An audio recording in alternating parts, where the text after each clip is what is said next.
Good evening. I would like to initially thank everybody for joining the Alberta Medical Association Pre-Election Healthcare Forum for members of PatientsFirst.ca. I would like to start with the land acknowledgement.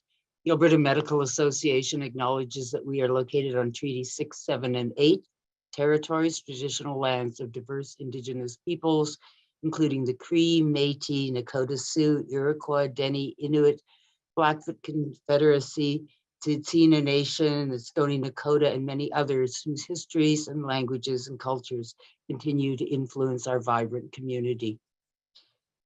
We respect the histories, languages, and cultures of First Nations, Métis, Inuit, and all First Peoples of Canada, whose presence continues to enrich our vibrant community.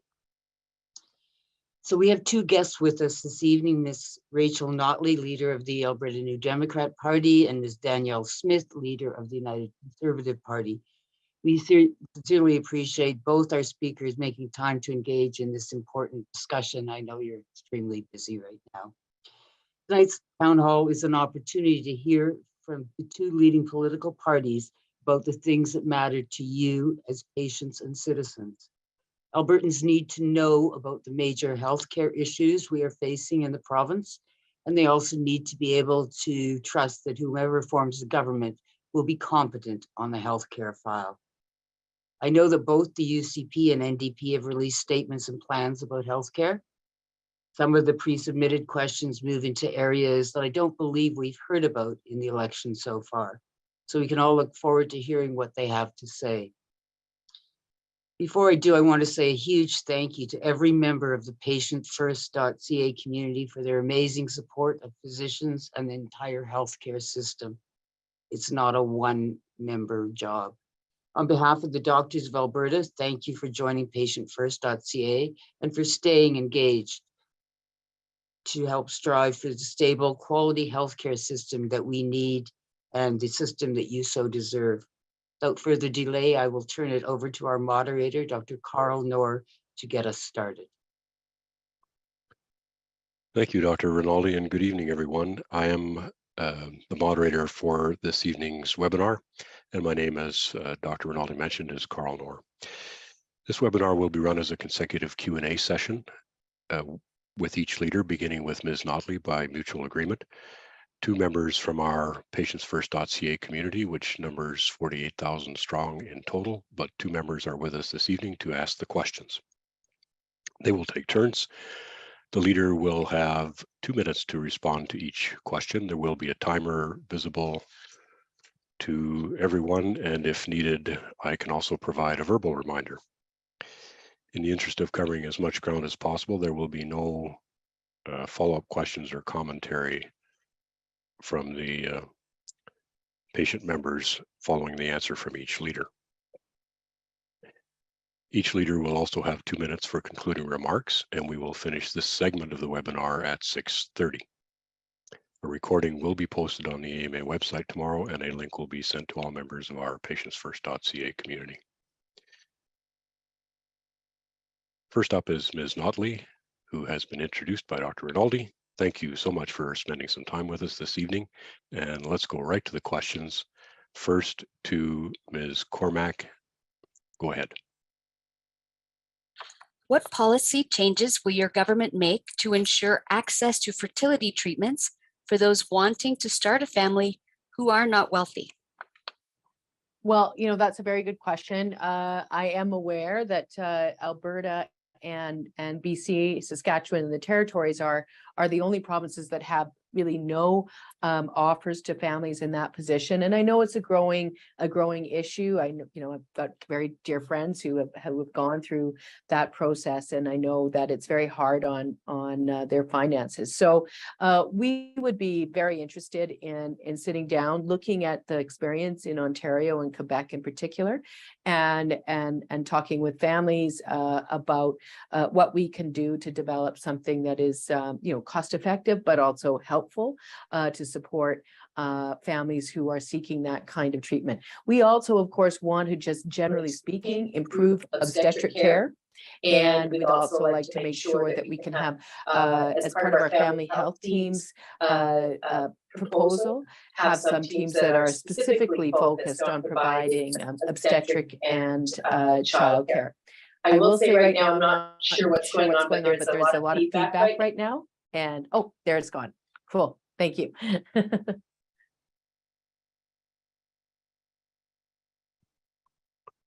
Thank you, Ms. Notley. Let's go to Mrs. Bach for your question. Sure, thank you. What policy changes will your government make to ensure consistent access to the needed testing and diagnostics such as blood work and x-rays? Well, let me start by saying that all Albertans need to get access to these key tests in order to ensure that they can then get the therapeutic treatment from their doctors and others that will get them healthy as quickly as possible. And we know that there have been some pretty significant delays in that respect on a number of different fronts. And so it's not acceptable. And we also know, frankly, that doctors themselves cannot do their job if they can't get quick access to blood tests and other forms of testing. And frankly, I imagine there's a certain amount of moral injury to some physicians at these days in terms of how long they have to wait to get tests back.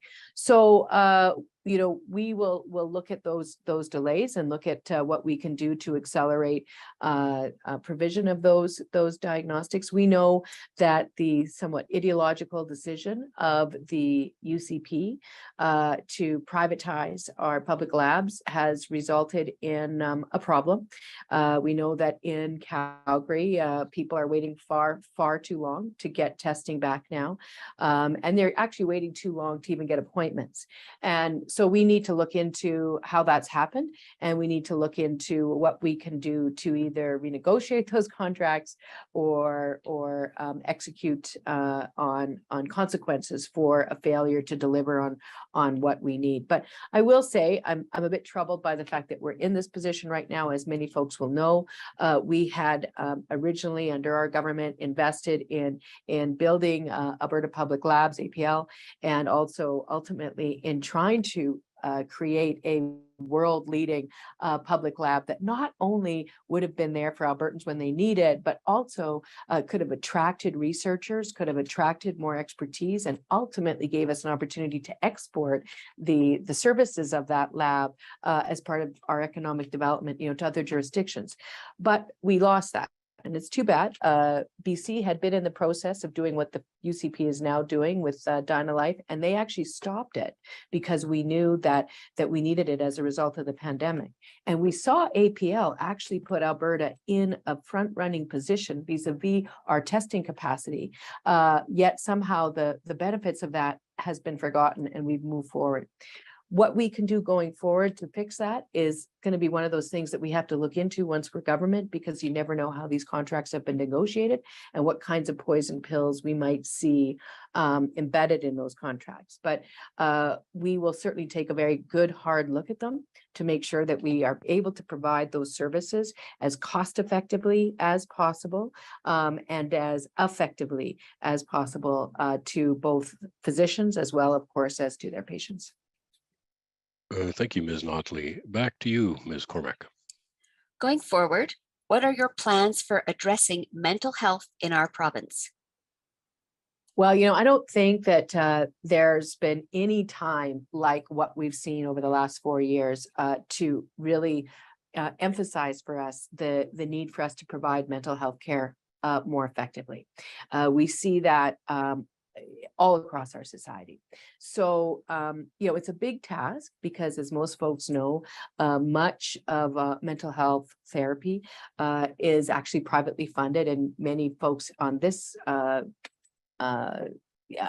this platform will know that their patients have been unable to kind of seek the regular counseling that might help them with the mental health issues that they're struggling with. That being said, we have a commitment that we are going to provide universal coverage for the first 5 mental health counseling sessions that any Albertan might need.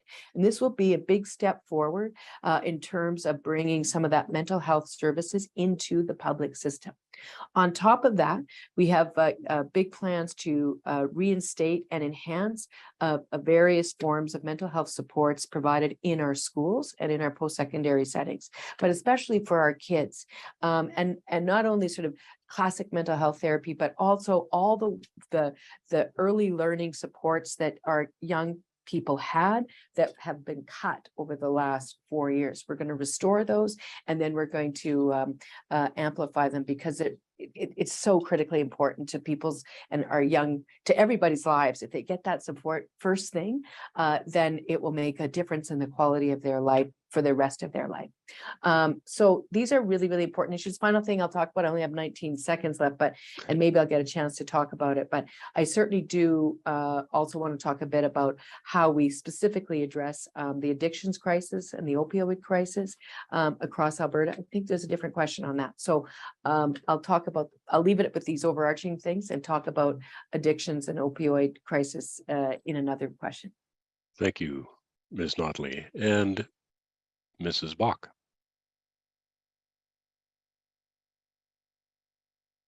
How can we get more family doctors in Alberta, specifically rural areas and southern Alberta, where over 100,000 people don't have access to a family doctor? Well, we know there's a huge crisis there. So let me start with the overarching thing that we are going to do. We're going to do everything we can to restore the respectful relationship that has to exist between the government and all physicians, because I think that we're certainly seeing many physicians and the loss of physicians as a result of the loss of that relationship and the stress that so many folks are experiencing. So what we are going to do is look at different forms of incentive pay once we have a chance to sit down and talk to family practitioners. We want to talk we want to add post-secondary spaces generally into our med schools. We also want to look at what we can do to accelerate credentialing for international medical graduates, and also attract them to particularly family medicine. But all that, I think, comes along with our proposal with family health teams. I think even physicians who are there now, who are questioning how long they're going to still practice, the fact that we've got that survey out there that I heard about that talked about people that were thinking of changing their practice or perhaps seeing fewer patients. We need to first have respect, and then through that, we also need to talk with them about our family health teams and provide them with more people around them, so that they have support in their communities, in their rural communities, to live high quality lives, to be able to leave the office, leave every now and then, and to have other support staff around them who can help defray some of the incredible workload that so many family doctors are taking on, whether it's mental health therapists, pharmacists, social workers, office admin folks, all those people who can help our hardworking family physicians. Thank you, Ms. Cormack. Please outline the concrete actions you intend to take to address the medical challenges faced by rural communities.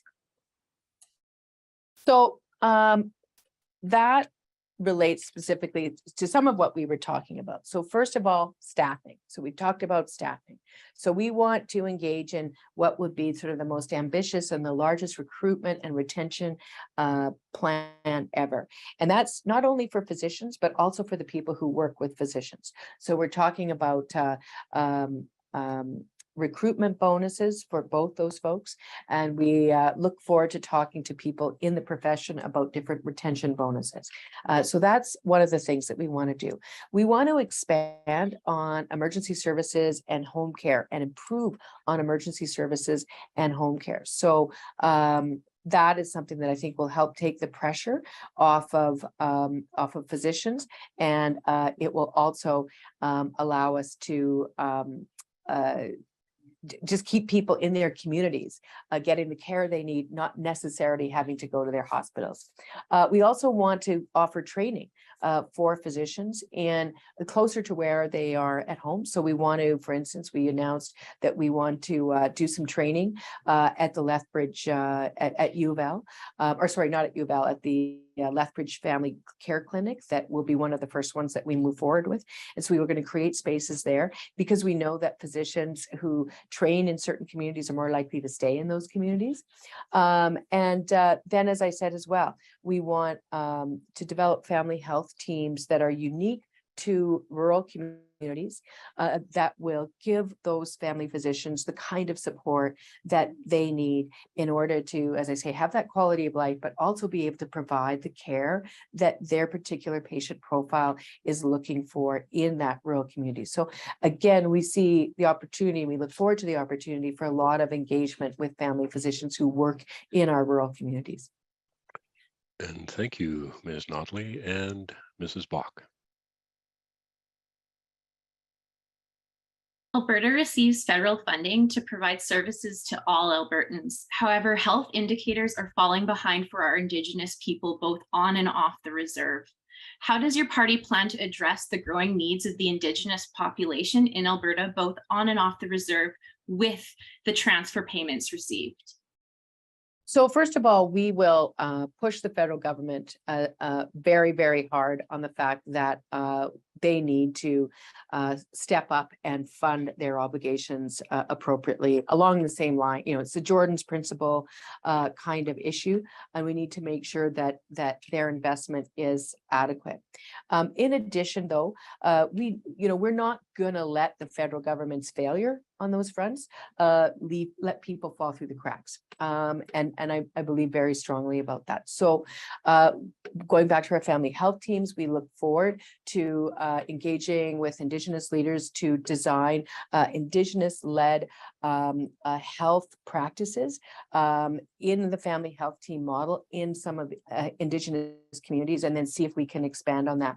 We also want to make sure that we deal with incidences of racism or just sort of systemic failures to connect effectively with Indigenous people in the provision of healthcare, because we need folks in the Indigenous community to see their healthcare providers as people who are on their side, who can offer them ways to help prevent some of the more chronic illnesses that sometimes occur. We also know, frankly, that the social determinants of health play a very big role in what are sometimes the greater incidence of health issues in Indigenous communities. And so we need to be looking at a very whole of system approach, which we are going to do, whether it's with respect to housing, income support, addiction support, mental health support, and income support. All those things, as well as education, all those things are really critical. And then finally, we want to make sure that we recruit much more ambitiously from Indigenous communities, to recruit more people from Indigenous communities to provide healthcare across our province. And thank you, Ms. Notley. Ms. Cormack. Wrong button, sorry about that. What policy changes will your government make to ensure that every Alberta family and their children have consistent access to appropriate family doctors, pediatricians, and mental health support and treatment? Well, I mean, in some ways, I think the experience of our kids is not unlike the experience of any patient who needs to seek healthcare on a more regular basis, who's been struggling over the last 4 years. It's been a really, really, really hard 4 years. And there's no question that kids have experienced it even more than others. But so we've already talked a bit about our family health teams. It's really critically important that we're going to make sure that we have more of those, and that way young families with kids can get access to a family doctor and a team of folks that will take care of the kids, because I know how important that is in early years. We are going to, as well as I've talked about, expand public mental health coverage, and that of course will apply to young children as well. The other thing that is really important is our education system and our schools. We are going to make sure that we have a properly funded school nutrition program. We're going to make sure that that the many ways in which schools serve to provide sort of that preventative level of care, healthcare, frankly, are restored and enhanced. So whether you're talking about mental health therapists in schools, whether you're talking about the kind of supports that children receive through program unit funding that was cut but would be restored, whether you're talking about the specialized services that used to be received from psychiatrists, physiotherapists, speech pathologists, occupational therapists. We want to get that specialty back into our schools. That's really, really critically important. We want to make sure that we have enough educational assistance to support kids. So all of that helps with kids' mental health. And then of course what we were talking about, getting them access to family health care, and then of course when talking about pediatricians and physicians, again, we have to get back to that issue of working more effectively with physicians overall to enhance our ability to recruit physicians to Alberta and get them to stay in the profession. Thank you, Ms. Notley. Mrs. Bach. What actions will your government take to redesign and improve home care, palliative care to better support seniors and persons with disabilities to remain in their home? So part of our health plan in this election rests on a significant increase in investment in home care. We know that that's a critically important way for seniors. I mean, it's the best care. People want to age in place. We know that. But we can't do that if we say we're going to give them home care, but we don't give them adequate home care. And that means paying the folks who provide that care appropriately. That means ensuring that they are given enough hours to provide the care that is required for the folks that they are tasked with caring for. And it makes sure that we provide, it means making sure that we provide it across the province, not just in certain areas. We also are going to do a pretty significant investment. I know this is less about home care, but it is about seniors care, in seniors care, in continuing care, increasing beds there, as well as investing more in the renovation program that allows people to stay in their homes, as well as just building more affordable seniors housing, where seniors can live in sort of safe communities where they're secure and they're not isolated and all those things. We're also going to increase FCSS funding by 50%. And we know that FCSS organizations are in many communities the absolute backbone of the care that folks, whether they are seniors or whether they're folks with long-term disabilities, will receive. It helps with their transportation, it helps with their groceries, it helps with their socializing and all that kind of stuff. So by increasing that by 50%, we'll be able to support folks there too. So and then of course, conclude your answer I guess to I've this covered one, it. Ms. Notley, please. I'll All right. stop. Yeah, it's important, suffice to say. Thank you, Ms. Cormack. How are you going to recruit and train people adequately and quickly to properly staff the new rehabilitation programs being added? So I'm wondering if maybe, Ms. Cormack, if you could explain that question to me a little bit. I'd reached out before because I wasn't quite sure which new rehabilitation programs were being referred to in that question. And so I wasn't entirely sure how to answer it because yeah, I need to know what folks are asking about there. Go ahead, Ms. Cormack, if you could briefly.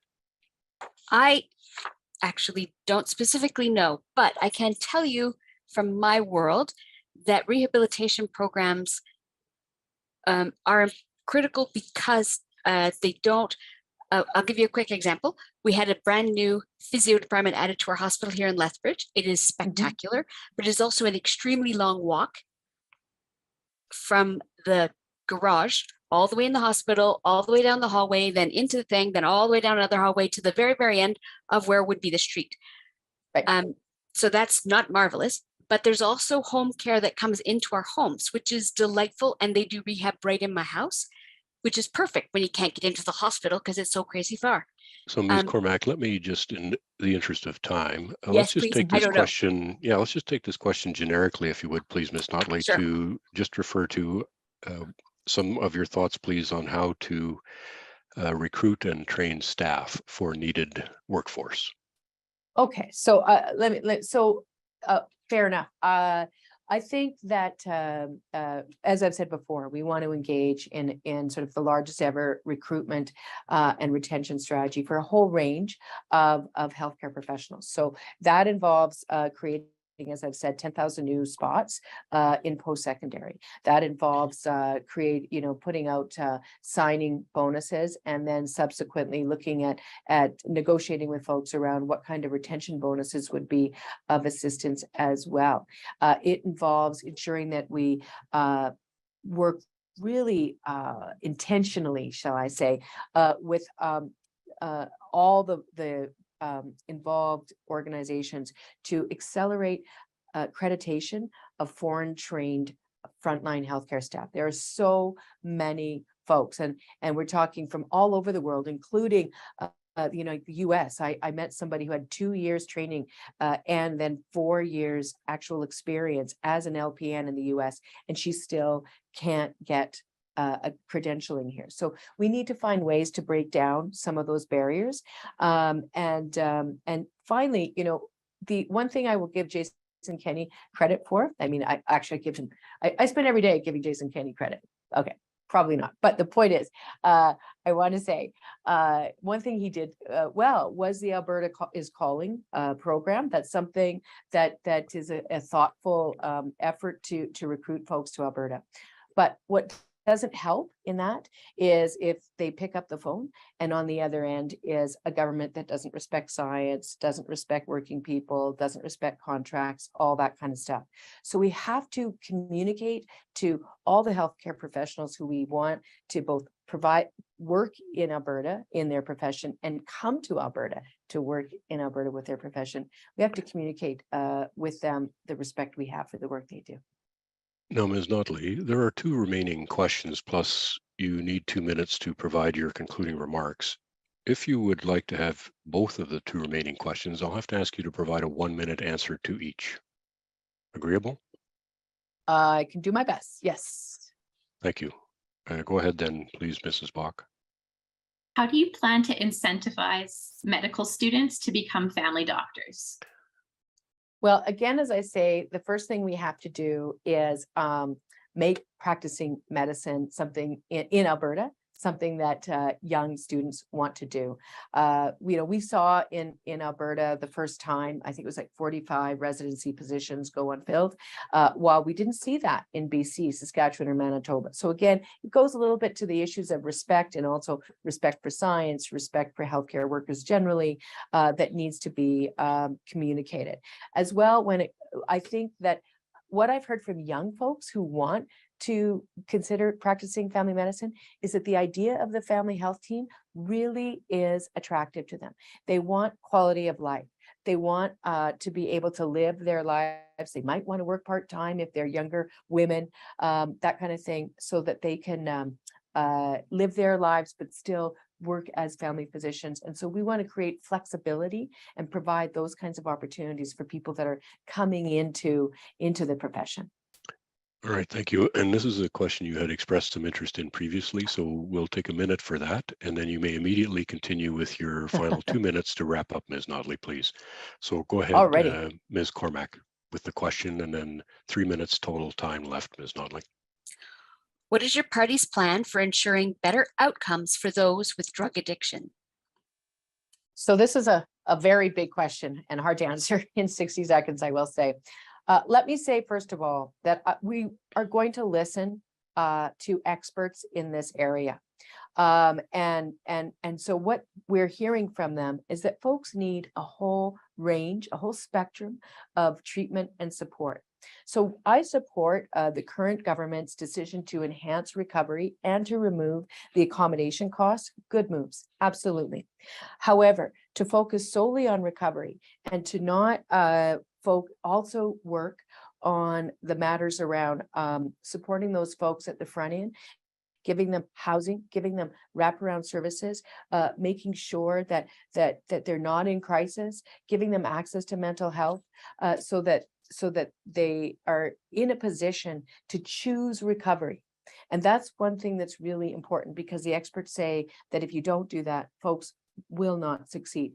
So we need to do a whole range of things. We need to do harm reduction. We need to do recovery. We need to do drug testing. We need to do counseling. We need to do housing. We need to do wraparound services. And we can't pick one thing and then ignore the other things and expect success. I In terms of appreciate my the closing complexity. remarks, Yes, please go in ahead. terms of my 2 closing minutes. remarks, let me just say this. I'm a New Democrat. I believe deeply in the importance of our public health system. I believe that people who go into healthcare deserve our respect. I know that you've been through a lot over the last 4 years. I want you to know that you have both my respect and my deep gratitude. I also want you to know that I am committed to the import of the work that you do going forward. We want to be partners with you. We do not want to be antagonists. We want to provide better healthcare in Alberta, not cheaper healthcare in Alberta. And I think that the questions that were asked around that over the course of the last 4 years were the wrong questions. How can we provide better healthcare to Albertans? And that's the question I want to answer in conjunction with healthcare professionals. I also believe in science. And I believe in the value of your expertise.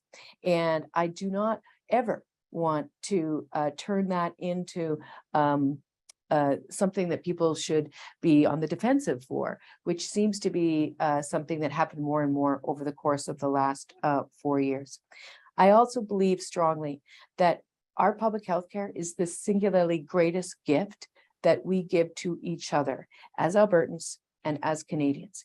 And under no circumstances do I want to see a situation where people are forced into a situation where they feel they have to buy their healthcare because they cannot count on it being provided through their taxes and through their government and through their community. So that's my commitment, is that never happens and we make it better. Well, thank you so much, Ms. Notley, for sharing your time with us this evening and for your answers to the questions that have been asked by the patient members of our PatientsFirst.ca community. And we will excuse you from our session with our appreciation. Thank you very much. Thank you everyone for showing up today. And it's an important election. Get out and vote. Advanced voting starts tomorrow, Tuesday. Thank you all. Thank you. Good night.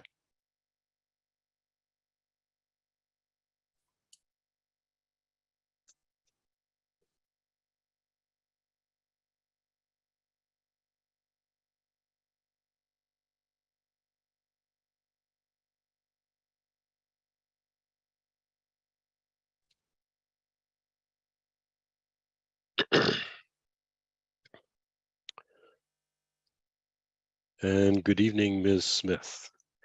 Hello, Dr. Noor. Yes, my name is Carl Noor, thank you. And I'm the moderator for this evening's webinar. We did take a little bit of time at the beginning of the session to provide some introductions and instruction. And so we have divided the time equitably between the two party leaders. And so your time will begin in a few moments and will conclude at 7 o'clock. There will be a timer visible. We have two members of our PatientsFirst.ca community, which numbers 48,000 strong, but we have two members with us to ask questions. They will alternate, and you will have 2 minutes for each answer, as well as 2 minutes at the end, just before 7 o'clock, to provide your concluding remarks as you wish. So we'll begin first with Ms. Cormack. We have Ms. Cormack and Mrs. Bach with us this evening as representatives of the PatientsFirst.ca community. And Ms. Cormack goes ahead with the first question. Please go ahead. What policy changes will your government make to ensure access to fertility treatments for those wanting to start a family who are not wealthy? Well, thank you for the question. I know so many families are now struggling with issues of fertility, and it's so expensive to get fertility treatments. I believe it's $7,000 to $12,000 per round, and sometimes it can take multiple rounds before a family has success. We took an approach in trying to encourage adoption that is something that we may be able to apply on the issue of fertility. So in the case of adoption, we increase the amount of the tax credit available to match what they have at the federal level. I think it's around $18,000. And we also provided a $6,000 grant to assist with the actual adoption process. And that combination of tax credits as well as individual grants may be the type of approach that would find some support. I know Ontario, Manitoba, Brunswick, Quebec, and Newfoundland has a variety of different approaches, from financial grants to special assistance to tax credits. And those are the kind of things that we would like to consult on. We're highly motivated to try to find a way to help more women and more families be able to address infertility. And I think it does require just a little bit more consultation and a little bit more costing. But we've already begun an active conversation in our caucus about it, and we certainly like to do more. Thank you, Ms. Smith. Mrs. Bach. What policy changes will your government make to ensure consistent access to the needed health testing and diagnostics, such as blood work and x-rays?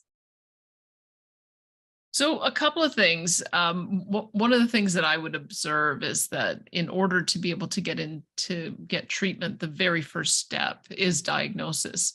And so if you have delays in being able to get a diagnostic test or a lab test, that causes anxiety, causes fear, and it causes delay in the event that a patient needs to move on to the next level. So we know that those processes need to be more accessible and they need to be faster. Now, we have seen an incredible increase in the amount of demand for CT and MRI scans. I'll just start there first off.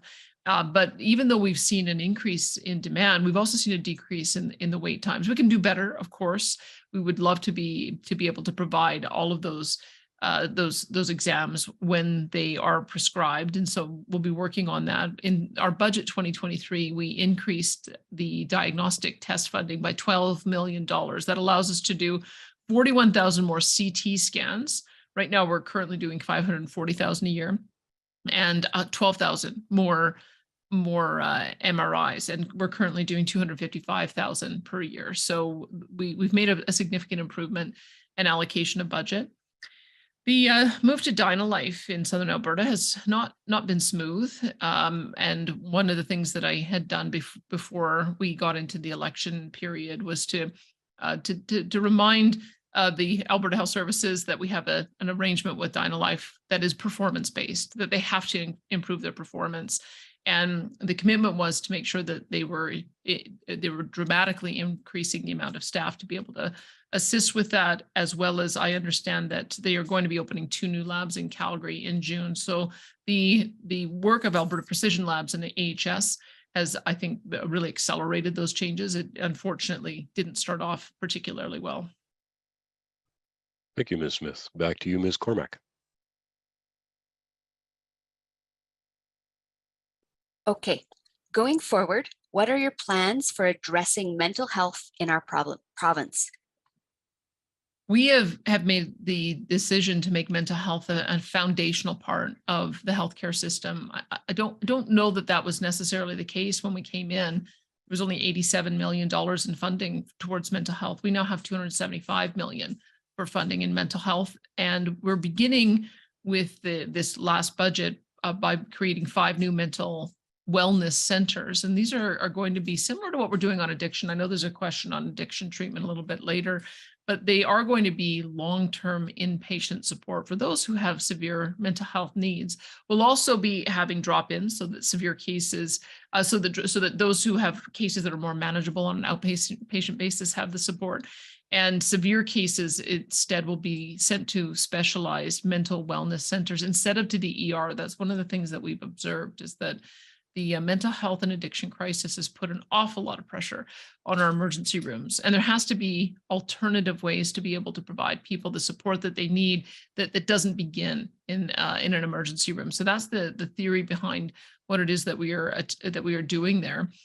We also have an integrated school support program with what kids have been through over the last 3 years.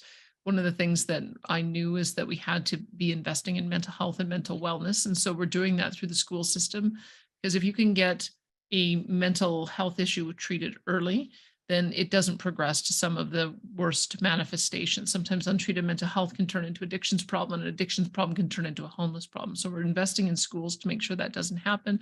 We've got youth mental wellness programs, and we have created a 211 system so that anybody who needs counseling can dial 211 and then get a same-day counseling referral. So that's the beginning of the plan, but building out an entire comprehensive mental health system and mental wellness system embedded in the public healthcare system is our objective.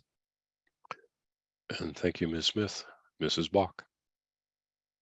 How can we get more family doctors in Alberta, specifically rural areas and southern Alberta, where over 100,000 people don't have access to a family doctor? Mm-hmm.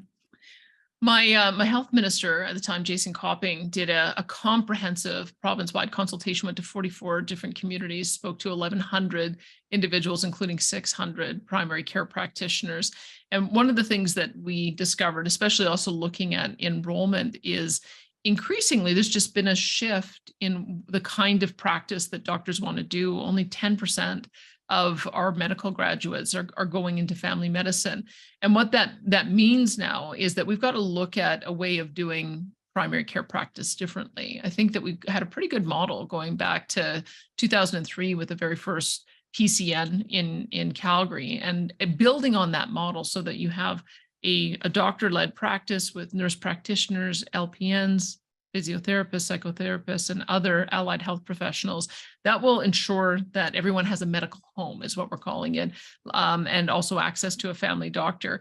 In rural in particular, we know that by training doctors in their home community, it increases the likelihood that they'll stay in their home community. So we do have a $16 million rural recruitment strategy. We've added to it, so it's now a total of $136 million. We have residencies at the University of Lethbridge as well as Northwest Polytechnic.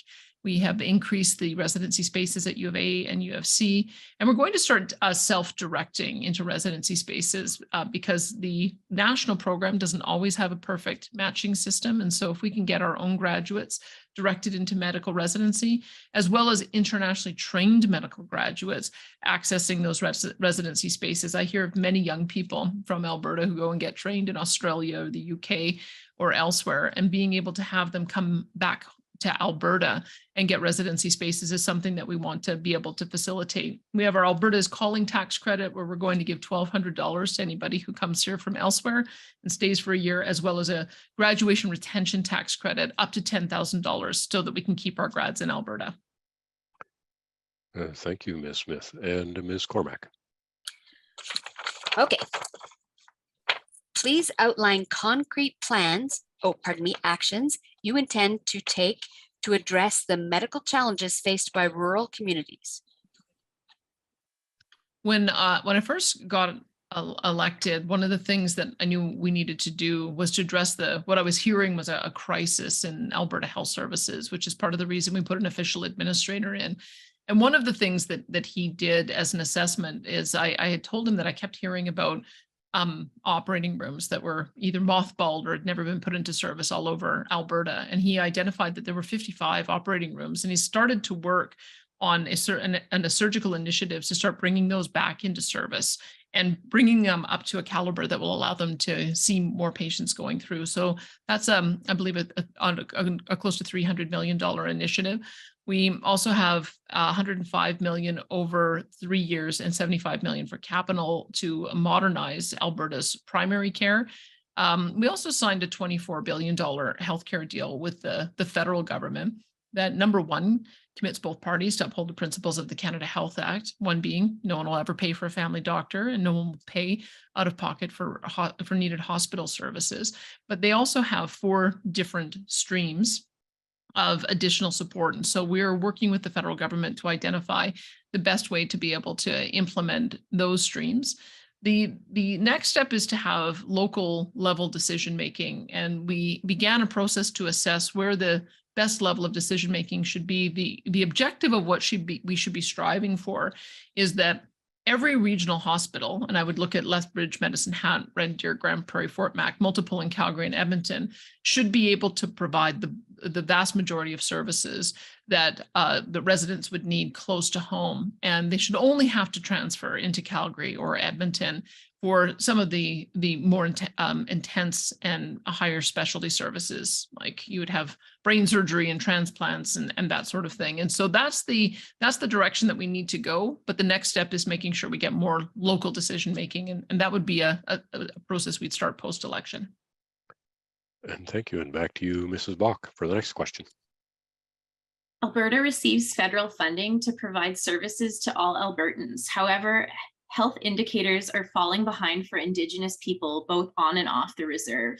How does your party plan to address the growing needs of the Indigenous population in Alberta, both on and off the reserve, with the transfer of payments received? Yeah, when I was in politics before, I was Aboriginal relations critic, and so I spent many hours meeting with chiefs and finding out what their needs were. And one of the principles at the time was something called Jordan's Principle, and it came from a young child in Manitoba who ended up dying in hospital because the federal government, the provincial government couldn't agree who would pay for his home care. And so what came out of that was that we need to provide the service, and then the issue of who pays for it gets sorted out later. And I've given that direction to my government and my Indigenous Affairs Minister. And so part of what that has resulted in is a couple of partnerships. So I've got a partnership with Enoch to work on building out a doctor-led surgical center so that knee and hip replacements can be done on the reserve. A partnership with Tsuut'ina so that they can build an appropriate continuing care facility that is culturally sensitive and provides support to their aging elders. And then in addition, we have partnerships with Enoch, Tsuut'ina, Siksika, and Kainai on developing out addiction treatment centers that are also going to be culturally appropriate and bring in traditional practices with modern addiction treatment. The facility will be built in a way that allows for sweat and for smudge ceremonies, as well as built in a design that is conducive to how the Indigenous leaders want to be able to have those facilities laid out.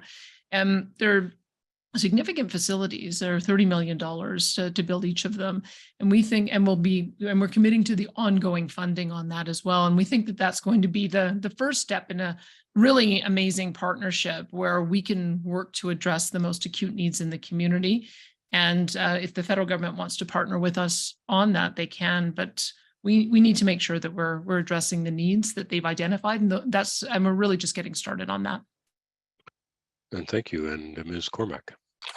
What policy changes will your government make to ensure that every Alberta family and their children have consistent access to appropriate family doctors, pediatricians, and mental health support and treatment?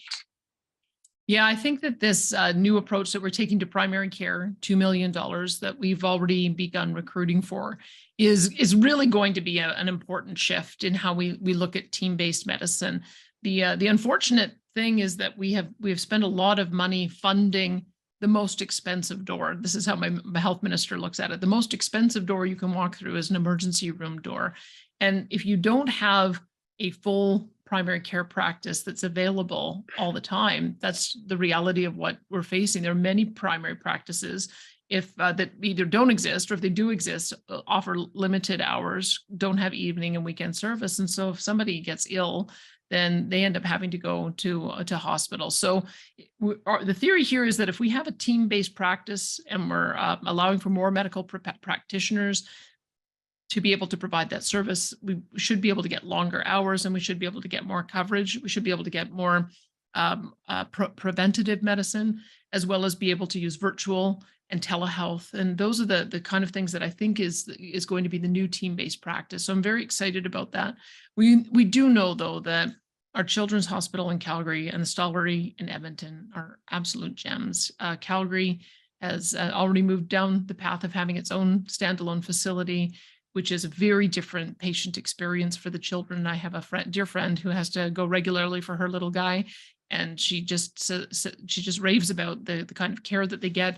The Stollery needs to be able to provide that same kind of standalone service to young people. I think during COVID, we heard that it was particularly difficult to give the kind of care that the young kids needed because there was limited access to being able to get directly into the hospital. So we are committed to funding the design on the Stollery and ultimately building a standalone Stollery. Plus, we're also making sure that we do more screening for newborns of genetic diseases. We're going to add 5 more to our list, making it 27, which will be the highest in the country.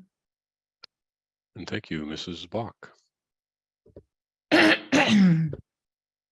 What actions will your government take to redesign and improve home care and palliative care to better support seniors and persons with disabilities to remain in their home? Yeah, palliative care is an area that I've known for some time was problematic. One of our public officials, Layla Goodrich, who has gone on now to represent federally, she had the very sad circumstance of saying goodbye to her mom. And in Fort McMurray, there were only 2 palliative care beds in a city of 100,000. So they ended up having to see her in Edmonton. And that to me demonstrated that, especially in our mid-sized communities, as they're getting larger and larger, the ability to have palliative care beds is essential, whether they're in hospital or whether they're standalone. And there are some beautiful examples of standalone hospices. My mother-in-law went to Foothills Country Hospice for her final days, and they're just able to provide a very home-like environment, serving ice cream on Thursdays and being able to have a comfort dog go door to door and spend time with the patients. They even have the ability for one old rancher to be able to say goodbye to his favorite horse because they were able to pull him up to the window. And being able to support those kinds of options as people are saying goodbye to their loved ones is essential. So I've seen a couple of really effective models, and that's the direction I think more people would like to see us go. We are going to spend $1 billion in operating and $595 million on capital for more continuing care spaces, because the model that we need to move towards is one of enhanced home care that I think we've seen through COVID, that congregate care settings can create a real danger for our seniors. And so if we can keep people in their own home longer, supported by home care, making sure we're doing the renovations to their home so they can stay there longer. And then as they move through the need for additional supports, making sure that they can age in place and that there's a facility that can see them all the way through from independent living onto long-term care. Those are the kind of models that we would like to see more of. And thank you, Ms. Smith. Ms. Cormack. How are you going to recruit and train people adequately and quickly to properly staff the new rehabilitation programs being added? You know, I consulted with my health minister on this. I wasn't sure what you were referring to with the rehabilitation programs being added. Are you able to just elaborate on that a little bit more for me? Yeah. Perhaps I could suggest that we make this question a little more generic in terms of how would you propose to recruit and train sufficient people in all areas of workforce planning, recognizing that workforce deficiencies are a major problem? Yeah, it's a worldwide problem, and it's also a problem across Canada. I would say that Alberta is doing an incredible job of attracting people here. We've seen that with our Alberta's Calling campaign. We've now had 6 quarters of in-migration into our province. It's part of the reason why we are now adding the Alberta's Calling tax credit that is going to be, or a retention bonus that's going to be on childcare workers, trade workers, but also healthcare workers, as well as the graduation retention tax credit that will be up to $10,000 for medical grads. The other step, though, is making sure our international medical graduates have a welcome home in Alberta and a streamlined process for us to give them a credentials recognition. This has been a problem. I learned of this problem in 2006 when I was doing business advocacy. And I'm dismayed that it hasn't been completely solved yet, but we're well on our way. Casey Madhu made sure as one of his last acts that one of the things we're doing is recognizing the professional credentials of any person who has a call, is recognized professionally across the country, is going to get automatic credentials recognition here. So that will remove some of the barriers. The second step is recognizing foreign credentials, and making sure that we are able to proactively identify the gaps that people have in their training and then fill them. So we already are having some success with the Nurses College. They affirmed 1,400 new nurses and recognize their credentials. So that makes them ready to be able to enter the workforce. We also have an MOU with the Philippines, which I hope becomes a model for MOUs with other countries on LPNs. So LPNs will come to Canada. We are providing a $15,000 bridge funding to bring them up to the level that they need to be able to work seamlessly, and then they'll be able to be put to work. So those are the initial initiatives that we've taken that we wanted to build on. Thank you, Ms. Smith. So there are 2 remaining questions, and 6, I'm told you will be given an extra minute to make sure things are balanced, which is important. And so we have 6 minutes remaining, 2 questions, plus you need at least you need your 2 minutes to provide concluding remarks. So we'll go ahead with the final 2 questions. It would suit the timing better if your answer was a little abbreviated to them. And when you answer the second one, you can go immediately to your concluding remarks. Okay. So Mrs. Brock, for the penultimate question, please. How do you plan to incentivize medical students to become family doctors? I hope the team-based practice is going to be one that is supported. I think that will take a lot of the pressure off doctors, because I've seen a number of models, one in my home community here in High River, where doctors are able to do primary practice, have admittance privileges at the hospital, so they're able to have 2 streams of income. So we hope that would be one. And also creating a business model where one central business manager is able to do all of the billing, so the doctor can focus on doing medical practice as opposed to the mechanics of running a business. We also have increased in our latest agreement with the Alberta Medical Association that the highest year-over-year increase over the contract is going to be to primary care doctors. It's 5.2%.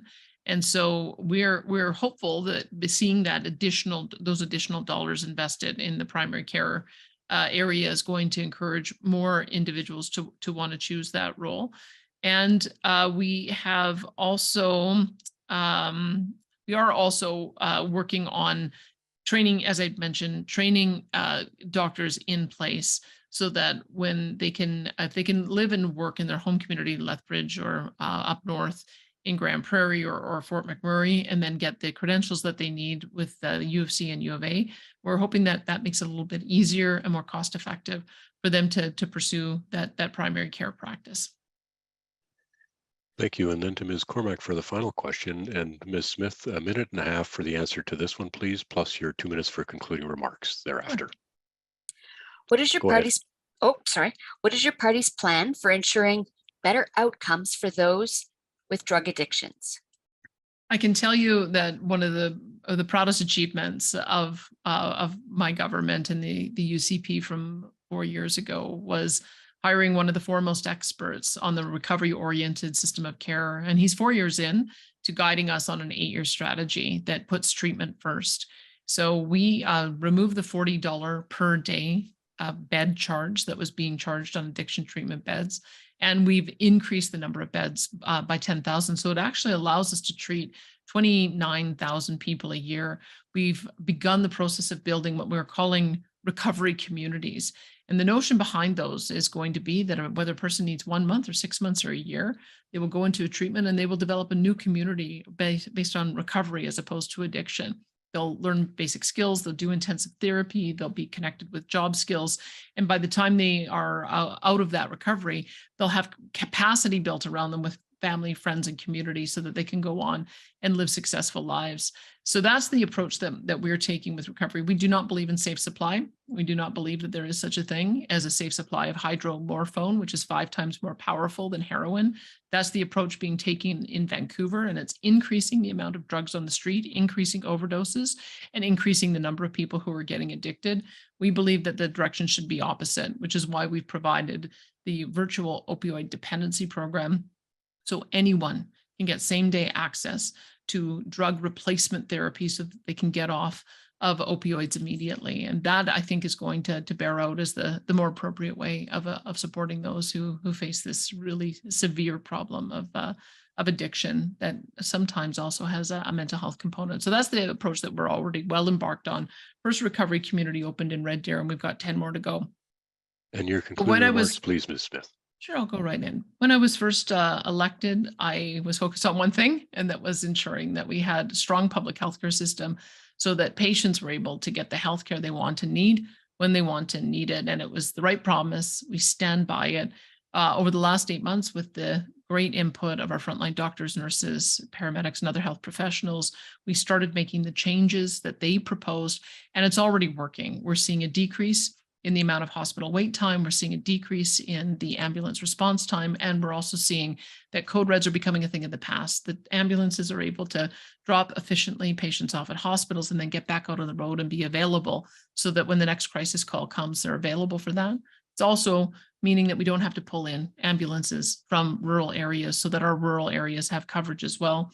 We've also, because of the expansion that we've made on our surgical suites, as well as the doctor-run surgical centers, we are now doing more surgeries per week than ever before. It's over 300,000 a year now, and it's allowing us to start clearing off the surgical backlog. When I got elected, there were 39,000 people who were waiting longer than medically recommended. And that has been whittled away at a rate of 3,000 surgeries per month. And by this time next year, if we continue at this rate, we'll have completely eliminated that surgical backlog, and we'll be the first province in the country to have done so. But we have more work to do. We know we need to deliver more care for patients, and we need to build up our health workforce, which is why we focus so much on building a relationship of trust with our frontline workers, who really are the very best resources we have. We're committed to them, and we're committed to take their input when it comes to fixing the structural problems in the system. We've gained doctors, we've gained nurses, we've gained other health professionals, even through these tough times of the last 3 years. We can't rely on that trend continuing itself. Every other province is competing for the same people, and it's why we've been deliberate in increasing the spaces at post-secondary institutions, credentials recognition, new satellite programs targeting rural medicine, and other measures that ensure we add capacity to the system and improve access for Albertans. And it must be said again, you will never, never have to pay for a family doctor under a UCP government. Thanks so much for your time tonight. Well, and thank you, Ms. Smith, for sharing your time with us this evening. We very much appreciate your participation in this webinar. And on behalf of the Alberta Medical Association, and especially the PatientsFirst.ca community, we express our appreciation for your time. Thank you. My pleasure. And you may be excused with our wishes for a nice evening. Thank you, Mrs. Bach and Ms. Cormack, for attending on behalf of the Patients First community. And thank you to the many of you who have joined us for this webinar. And over to you, Dr. Rinaldi, for concluding remarks. Yeah, again, I would really like to thank our guests tonight, Ms. Notley and Ms. Smith, for joining us and sharing their answers to the questions. And Ms. Cormack and Mrs. Bach, thank you very much. Very interesting way to spend the Monday night of May long, I will have to say. It's totally novel. Again, thank you to the PatientsFirst.ca community. For those who couldn't be here tonight, this will be set up as a link for you to be able to view. Thank you for your ongoing support for physicians and for the healthcare system. We wish you all a very good night, and I'm going to go to Vancouver. All the best. Thank you, Dr. Rinaldi, and thanks again, everyone. Remember, voting day is May 29th. Advanced voting starts tomorrow. Good night, everyone. Good night. Good night.